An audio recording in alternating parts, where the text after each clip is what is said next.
Hello everyone, this is Self Made Millennial. I'm Madeline Mann, and I've got my radio voice on today because I'm bringing you the top 5 resume tips from previous Self Made Millennial videos. You all did the voting? Now I get to do all the gloating. Alright, I'm not gonna do the whole video in that voice, thank goodness. So I'm gonna show you clips from some of your favorite resume tips that have really changed the game for you. And now these clips are gonna be short, so I'm gonna link the full videos in the description so that you can learn more. Let's get ready to rumble! Alright, the number 5 tip is about your location. If you are applying to anywhere that is not in the city you currently reside, then you've got to do this to make sure your resume does not get rejected. If the job that you're applying for is not in the same city that your resume or LinkedIn indicates, then make sure on your resume that you state that you're either open to relocating there or already planning on relocating there. All right, moving into the 4th place tip, it's about your objective statement. Only put an objective statement if you have something a little bit irregular about your resume that you want to explain. Use an objective statement to explain irregularities in your resume, such as you're changing industries, you're shifting your career, you're coming back from taking time off from working. It's great to acknowledge this right off the bat so that they don't toss out your resume thinking that you're misguided and applying to the wrong places. An example could be product leader who's moving from the entertainment industry to the fintech industry to build products she believes in. Another example is if your most recent experience was in a different country, maybe the recruiter will assume, oh, there's going to be visa issues or there's going to be relocation issues. And so you want to address that right up top so that they can get rid of those worries and focus on how qualified you are. Such as green card holder headed back to Los Angeles to obtain a position as a data scientist. Oh, nice save. Sliding into spot number 3 is how to curate your resume to be only focused on the top most important positions to the role that you are applying to. Remember how a resume should only be one page? Well, here's how you do it. To show your job history, I recommend focusing your resume on 3 to 5 of the roles you've had in the past that are most relevant to the experience of the job you're applying for. For the less relevant roles that are maybe in between those roles or after them, you can either leave those off or just put one line indicating the dates that you were there, the name of the role, and the company, but without all the details of bullet points underneath. It's also common to create an early career section, which I highly recommend, where you say something like, 2005 to 2011, various account manager roles. Climbing to spot number 2 is how to optimize your resume with the right keywords so that these resume scanning robots will pick you. Now I talk about how to know what keywords to put on your resume, where to put them, how often. I'll give you a quick taste of that tip here, but I recommend you go back and watch the full video so that you can get all of the details on this. So what keywords should you include on your resume?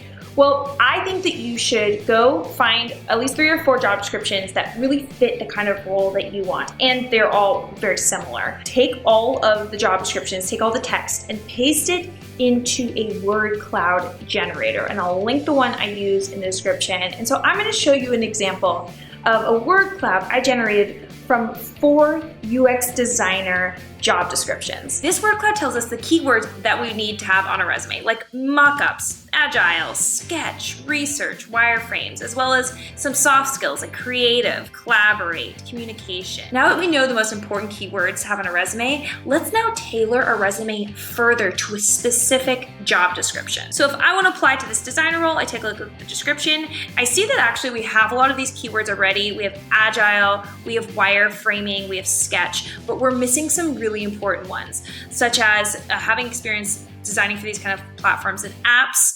We don't have Glyphy. We would need to put that, as well as we don't have anything about prototyping. So we would likely get rejected by these bots if we don't make these updates to our resume. And we've made it to spot number 1, the moment you've all been waiting for. This tip has actually caused a lot of people to rethink the way they approach their job search. I'm totally serious.